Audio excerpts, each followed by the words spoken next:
Hannah Mouse 1 here. Welcome back to my Building a Miniature Hogwarts series. In this one, I'm not entirely sure what part of the building I'm making, but it is one of the walls that it surrounds the quad and the adjacent tower. It's much the same process as in all the other ones. I'm making it out of old cereal boxes. Because this hallway you'll be able to see into, but it'll be very hard for me to paint once assembled. I actually paint the pieces before assembly, which is something I don't often do, but it does help in this case. And I'm not worried about a super clean paint job because it'll be hard to look in here, and even if you do, it'll be pretty dark because there won't be any light sources inside. So I don't really bother with a good paint job, but I do want it to be coloured so you don't see the Frosties logo when you look through. I then start attaching the walls and roof together and make a floor, and then I start the arduous process of putting on all the roof tiles.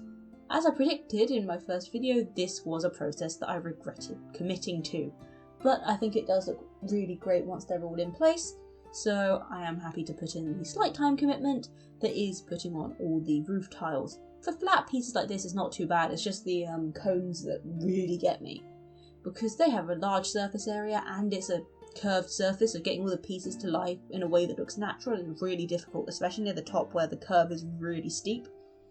But for flat pieces like this one, it was easy enough to do. Then came the tower. I went back and forth on the design for this one for ages, so I'm only really showing you the key points because a lot of it was just me faffing around and trying to stick things where they shouldn't have been stuck and figuring stuff out. But yeah, I did eventually get to something that I was happy with in terms of the tower, and I think it looks cool in a slightly wonky, wacky sort of way. Basically Hogwarts, isn't it? Slightly wonky and wacky. And then when I have the tower I'm happy with, I attach it to the rest of the piece.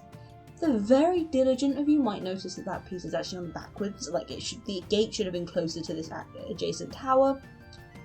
That was just an error on my part, but honestly most of you wouldn't have noticed that if I didn't point it out, I shouldn't imagine.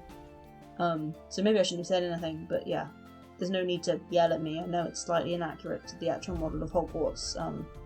Please forgive me, blah blah blah. And I give the tower a small side tower.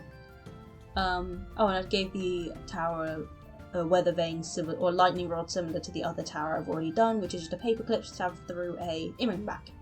Then I go on to painting it, which is just the same colours as I've used everywhere else. The muted oranges and blues, the blues on the wood, the oranges on the walls.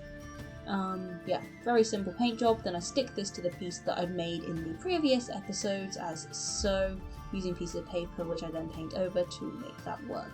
And this is how it looks as the final piece. I think it is pretty good.